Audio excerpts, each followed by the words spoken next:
Yes, guys, welcome back to another video, and we are here with Mark for a podcast. We interrupt this program to bring you a special report. Introducing Capital Convos.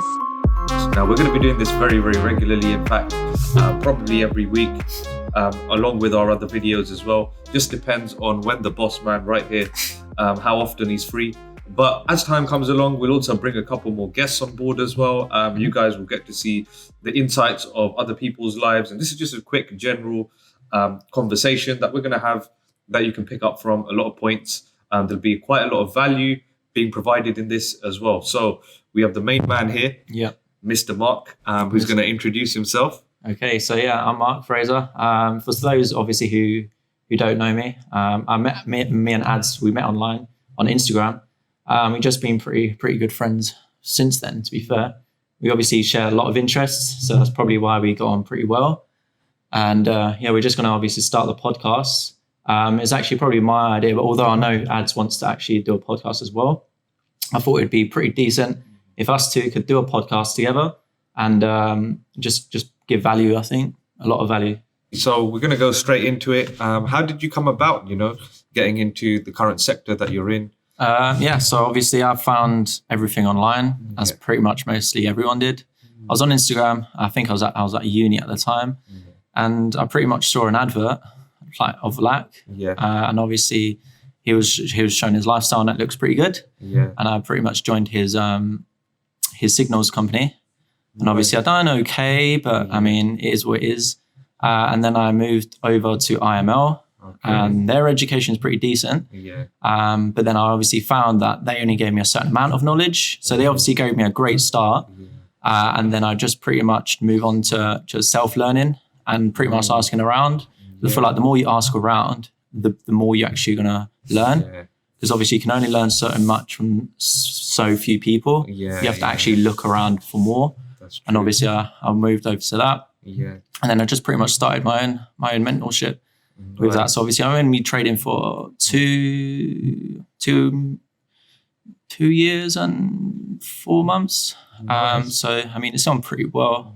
Obviously I found that because I love it so much, it doesn't really feel like work. Doesn't feel like work at all. Exactly. It just feels just completely natural. Exactly. Sometimes I feel that with myself as well. It doesn't really feel like work. It just feels like, you're just going by your daily routine. It's just now part of life. It's not just a trading aspect either. It's other parts of it as well. So, just waking up and reading financial news, what has taken place, over my sleep. Anything could happen overnight. Once I do remember a bomb went off while we were sleeping once. I think that was in Korea or something. The bomb went off overnight. So ever since then, you got to keep an eye on things. So with myself as well, it doesn't really feel like work either. I've actually, tried to stay away from screen time, in fact, recently, because, I've been in this industry for just over 6 years now, 6.5 coming up to now. So it's come up to quite some time. And as, you kind of know what you're looking for in the markets. If it's not there, you move away for a bit, do other things that you need to do. Plus, I've got other businesses I need to run as well at the same time. Pretty much similar to myself. You're exactly following that same right path, but 2.5 years, 2 years, 4 months, that is pretty quick to get to the stage that you're at. Appreciate it. So obviously, what websites do you actually use to find news? Because obviously I use Bloomberg quite a lot. I know you use probably my FX Street, I think you said. I use FX Street because it limits everything down. Bloomberg is okay. We obviously do have subscription to Bloomberg as well, but with Bloomberg, they kind of just throw everything out there.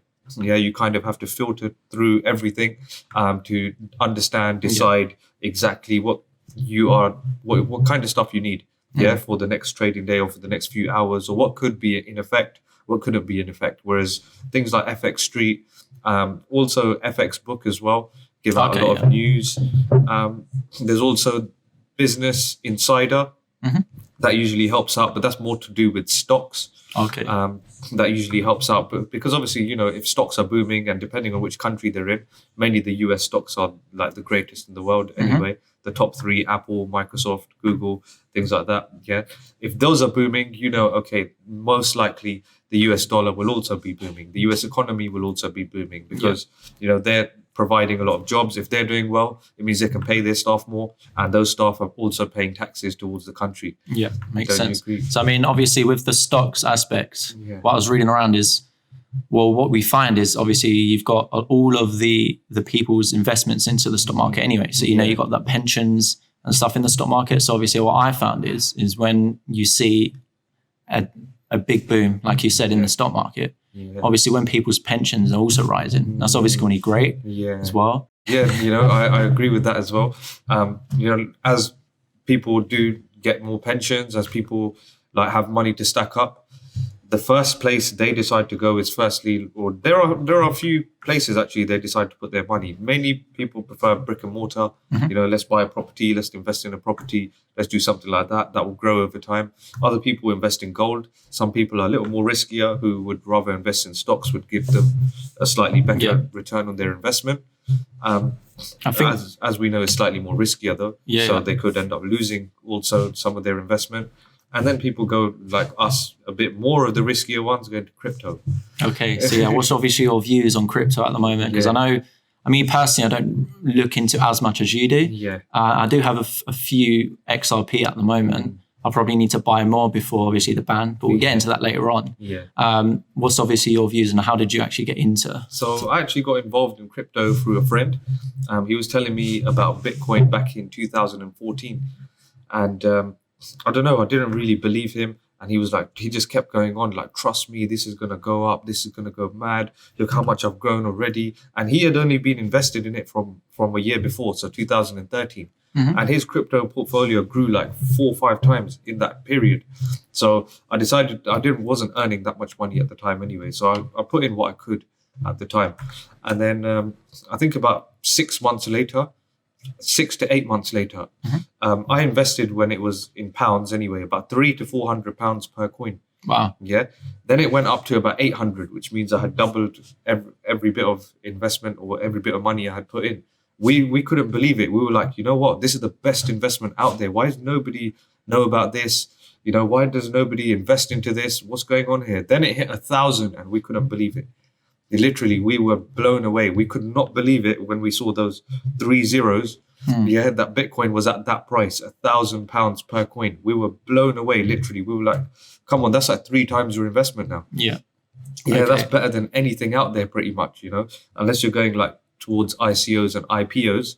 Other than that, you can't really get those kinds of returns anywhere in a year. Yeah. And then, you know, ever since then, so he's actually sold some at 1,000. Not a lot because he had so many, and he still does have so many anyway. But yeah, I didn't sell any at that point. I just decided if it can go this much in this period of time, imagine how much further it can go.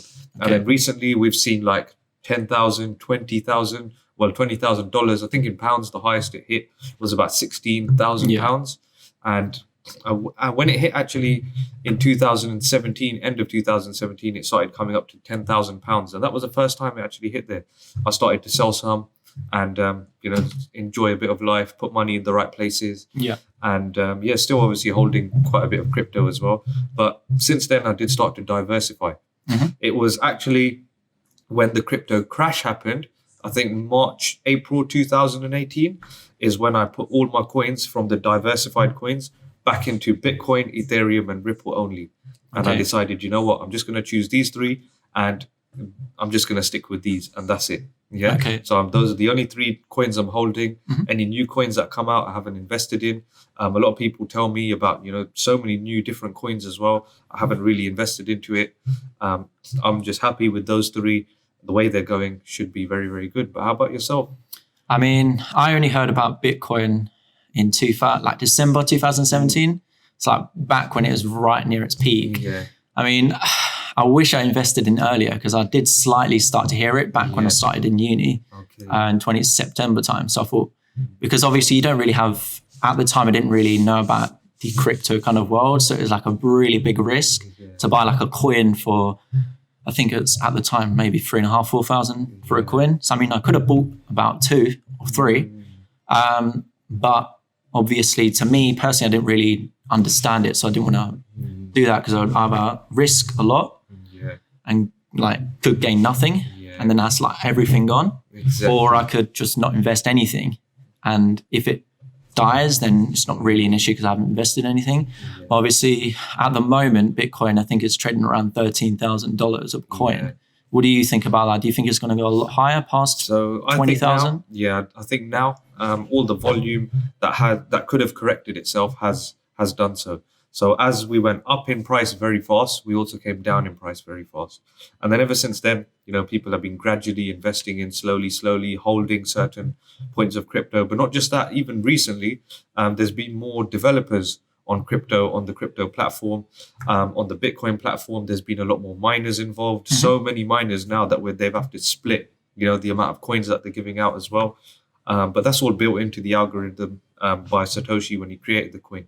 But now there's more usability as well with the coin. Some shops you can even go and buy and pay in crypto. I think one of the biggest ones was actually announced last week, PayPal.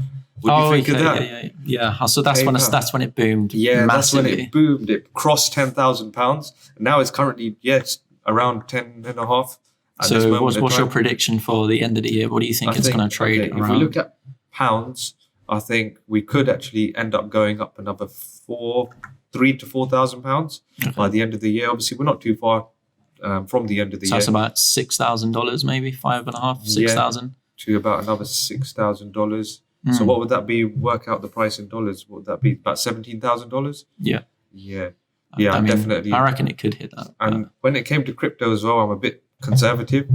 Everyone I see there is saying Bitcoin is going to go to 100K per coin. It possibly could. We're sitting here. We couldn't believe it when it hit 1,000.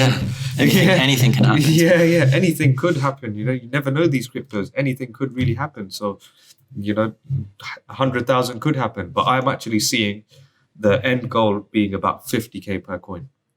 That's going to be a great return, I think. Yeah. For a lot of people. So, obviously, with Ripple as well, XRP. Yeah. What's your views on that? Because obviously, I think we spoke like a couple of weeks ago about how the investment banks are starting to use that for their transactions, because obviously it gets sent around the world in about 6 seconds, 6 to 8. And obviously a business transfers like 3 to 5 business days. So obviously, do you think that would also boom up? And do you think the investment banks are going to actually start to use it quite frequently? Because I'm assuming it's quite new at the moment. Yeah, it is. For investment banks. So do you feel like it's going to become a norm for investment banks, or do you feel like it's a bit of a hitting 50-50 kind of chance? I reckon it will definitely be a norm for investment banks. The reason is because transferring large funds from one place to another is a bit of a headache for them. Trying to move funds from one place to another, they have to go through auditing departments to make sure, all of this AML has been done correctly. Is all the funds going in the right place? First of all, where did these funds come from in the first place? Has this been ticked off? Does everybody in the finance department understand and know that this money is leaving this account? First of all, it has to go through all of that before it even leaves. Whereas with blockchain technology, all of that is already logged. All of that is already encrypted into the coding of the coin. So prices for XRP. What am I thinking? In fact, I think $1.50, $2. It actually did peak up to about $4. I think about $3.50. Oh, back in 2017. Yeah. Back in 2017, I think it hit about $3 to $4. I can't remember the exact peak, but in pounds, it was about £2.40. Okay. Yeah, £2.40, £2.20. Yeah. I mean, at the moment, I think XY is it's what's trading just below around 20p. I mean, if you buy a lot, and even if it hits $1, that's still great return. That's 5 times that's great returns, I think. Exactly. Obviously, with that moves with Bitcoin as well, from what I've seen, it moves with Bitcoin. So obviously, if you feel like even if it can hit 20K again, 25, 30, that XRP will just follow suit. So obviously, even if you buy £250 worth of XRP at the moment, that compared to the risk, what you're going to be, I think it's great returns, I think. Yeah. So the differences between them is what I've noticed is there right now, there's actually a better return on investment on XRP compared to Bitcoin, because Bitcoin has already got that major volume in it already. XRP still does as well, because it's got loads of major banks who have already onboarded it. Who have already invested into XRP and just holding it for the time being till they develop their systems to onboard XRP for transactions. But going from 20p to £2 is way more greater return than going from, let's just say, 10k to 20k. Yeah, isn't it? definitely. So XRP currently is probably the better investment if you're going just for investment. For usage, XRP won't be used out there in terms of buying stuff retail. It'll only be used institutionally because it's only going to be a means of transfer from one place to another. So with Bitcoin, it can be used anywhere. It's an anonymous form of payment. And yeah, there is a bit of... Oh yeah, another thing is somebody actually asked me, a few weeks ago, I think it was 2 weeks ago. He's like, okay, you seem to be selling crypto. Yeah. He goes, is there anything dodgy going on with yourself? And then I stated some facts to him, first of all. I go, okay, look, with Bitcoin, there's only, in fact, did you know this? There's only about 6.5% of every transaction that goes through the Bitcoin network is fraudulent or from some kind of criminal activity. But did you know the British pound, about 19.2% of every transaction that uses a pound has had some form of fraudulent activity. So clearly, this person is looking in the wrong place. Yeah. Yeah. So that makes sense. People only look at, Bitcoin, they've heard bad things about it, but not many people go into the good things about it. Does that make sense? Yeah. So the security behind that is way better than, even a bank account, for instance. Like if I lose my password to my wallet, I have to go through so much headache to get that password back. Yeah. Okay. Especially for my cold wallet, forget it. Yeah. Forget it. Like absolutely forget it. Yeah. If I lose that, I've pretty much lost everything. A lot. Whereas, if you lose your online banking stuff, you can get your passwords, you can get in. Yeah, you can just click forgot password. Yeah, that makes sense. And they just run you through about 2 security questions and you're in. So obviously you mentioned Ethereum as well. What is, because obviously I don't know too much about Ethereum, so obviously for people out there, what would you tell them, or what would you explain to them what Ethereum actually is? Because obviously I'm not too sure about what actually is. So obviously it'll be interesting to see. Ethereum is also a very good coin, but it's mainly like the base network for the rest of the coins. So other coins are actually built on the Ethereum network. Okay. Yeah. And then they developed their own, because Ethereum network and the blockchain was actually developed by Microsoft. So that's why, I wouldn't mind putting a lot of money into it, especially if somebody like Bill Gates has backed it as well. Yeah, if he's brought this project on board and under his own roof, clearly, he knows what he's doing, first of all. And second of all, he's got people that he hires all the time, that he pays all the time to keep an eye on it 24/7. Yeah. So we know if anything does go wrong, if anything can go wrong, we know where to turn to. Yeah. The support team is like top notch. Other cryptos, even as you could even build a crypto based off the Ethereum network or of the Ethereum blockchain. And you don't have to create your whole new blockchain yourself. Yeah, you can just run off the same backbone as that. Okay. Whereas, Bitcoin, that cannot be done. Makes sense. In terms of where Ethereum is going, what it's going to be doing in the future, it may not be used as also a local currency like Bitcoin will be used. But I do see it being used as a security. So it'd be a very good place to put money for savings for a long time. Okay, makes because sense. it will slowly, gradually grow. Maybe not substantially like Bitcoin does, or like XRP is looking for substantial gains. Even though, like we said, even a £2 per coin is a major investment right now. Yeah. So if we invest right now at just under 20p and it goes to £2, that's 10 times your money.